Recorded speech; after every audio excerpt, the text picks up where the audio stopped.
Connect হওয়ার জন্য, নিজে আনন্দ পাওয়ার জন্য, অন্যদেরকে আনন্দ দেওয়ার জন্যই করেছি। এইসব কন্টেন্ট ক্রিয়েটার এইসব পরে সবাই হয়েছে বা আমিও হয়েছি, কিন্তু আমার পার্সোনাল লাইফ আমি পাবলিক কেন করব?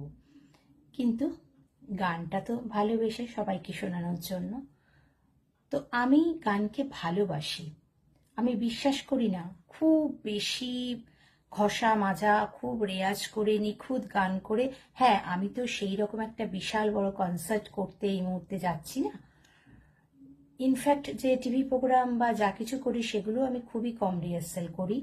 এটা হয়তো মা সরস্বতীর একটা আশীর্বাদ অবশ্যই, যে কোনো গানই গেয়ে ফেলতে পারি। কিন্তু যেহেতু গানটাকে আমি ভালোবাসি, তাই যে গানটা যে মুহূর্তে আমার মাথার মধ্যে গুনগুন করে সেটাকে আমি গেয়ে ফেলি। কারণ আমার মনে হয় এই ভালোবাসাটা চলে গেলে আবার সেই জায়গায় অন্য একটা গান আসবে।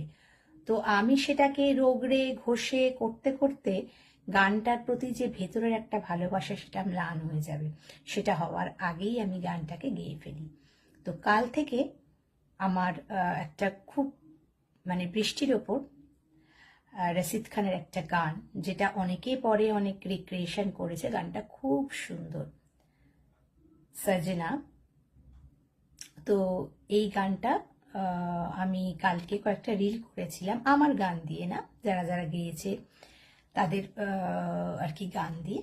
তো আজকে মনে হলো গানটা গেয়ে ফেলি। তো গানটা আমি জাস্ট কয়েকবার শুনেছি, শুনে গিয়েছি। অবশ্যই ভুল ত্রুটি থাকবে, কিন্তু আমি বিশ্বাস করি যে একদম, আমি বিশ্বাস করি অরিজিনালি যিনি গানটা গেয়েছেন তাকে ডিটো কপি করার মধ্যে কোনো আনন্দ নেই। হ্যাঁ, গানটা যেন বেসুর বা বেতাল না হয়।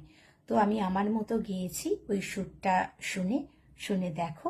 যেহেতু পুরো গান পোস্ট কর কোনো রকম উপায় নেই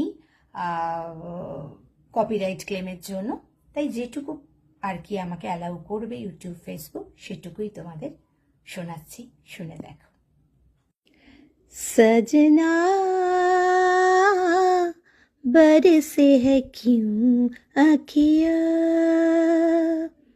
सजना बरसे है क्यों अखिया, सावन आए तुम ना आए, सावन आए तुम ना आए, तुम बिना तरसे मोरा जिया, तुम बिना तरसे मोरा जिया, सजना